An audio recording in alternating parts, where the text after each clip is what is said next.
শোকের বাইক কেড়ে নিল দিলশাদের প্রাণ, পরিবারে নেমে এলো সুখের ছায়া। এক হৃদয় বিদারক ঘটনায় বদরপুর হারালো এক প্রতিভাবান ছাত্রকে। মাধ্যমিক পরীক্ষার মাত্র 2 সপ্তাহ আগে ঘটে গেল এই মর্মান্তিক দুর্ঘটনা।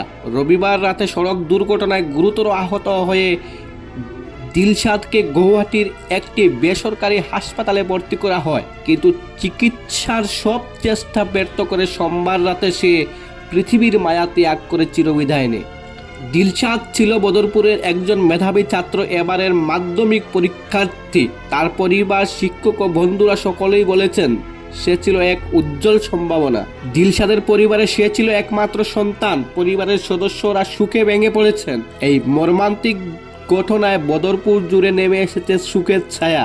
দিলশাদের অকাল প্রয়াণ একটি কঠিন বাস্তবতার সামনে আমাদের দাঁড় করিয়ে দিল। সড়কে আরও সতর্ক হতে হবে, ট্রাফিক নিয়ম মানতে হবে, যাতে এমন করুণ পরিণতি আর কারো জীবনে না আসে।